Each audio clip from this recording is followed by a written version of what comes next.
Hello friends, welcome है एक नई वीडियो में। आई होप कि सब लोग खैरियत से होंगे। तो दोस्तों, जैसा कि आप लोगों ने थंबनेल और टाइटल में देखा कि हम एक नई जर्नी स्टार्ट करने जा रहे हैं जिसको हमने नाम दिया है वेब डेवलपमेंट। तो दोस्तों, सबसे पहले बात करते हैं कि वेब डेवलपमेंट चीज़ क्या है। फ्रेंड्स, वेब डेवलपमेंट दो किस्म की होती है, front end and back and.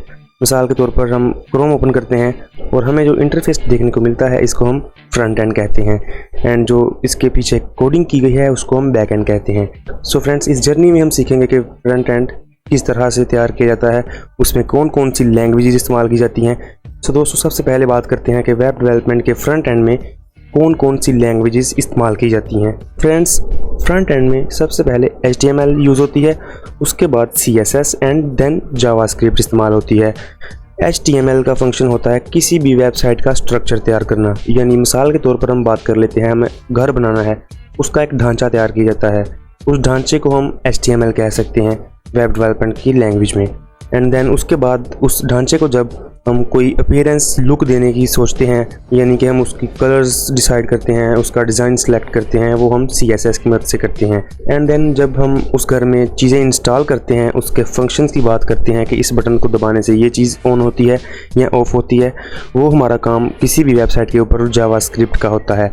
So friends, coding को स्टार्ट करने से पहले मैं आपको बताऊं कि मैं इस जर्नी में आपको, जर्नी कह लें या एक कोर्स कह लें, इस कोर्स में मैं आपको तकरीबन टोटली वेब डेवलपमेंट सिखाऊंगा, front end and back and दोनों ही सिखाऊंगा।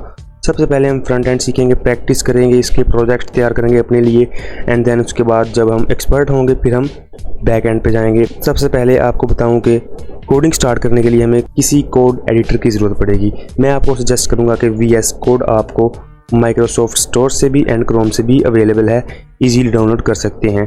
आपने इसको ओपन करना है, आपको तीनों ऑप्शंस मिल जाते हैं, मैकबुक, लिनक्स एंड विंडोज़ के। मेरे पास विंडोज़ है, मैं विंडोज़ के लिए इंस्टॉल करूँगा। मैं इसको डाउनलोड पर क्लिक करता हूँ एंड ये ऑटोमेटिकली डाउनलोड स्टार्ट हो जाएगी। मेरे पास ऑलरेडी इंस्टॉल्ड है तो मैं इसको स्टॉप कर देता हूँ। सो फ्रेंड्स, आपके पास VS कोड ओपन करने के बाद कुछ इस तरह का इंटरफेस आएगा। मेरा इंटरफेस कुछ चेंज हो सकता है क्योंकि मैं पहले से यूज़ कर रहा हूँ इसको, तो आपने इस इंटरफेस को देखकर घबराना नहीं है।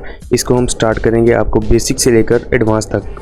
VS कोड का सेटअप अगली वीडियो में देखेंगे कि इसको किस तरह से हमने अपने कोडिंग के लिए रेडी करना है एंड इस पर किस तरह से कोडिंग करेंगे हम।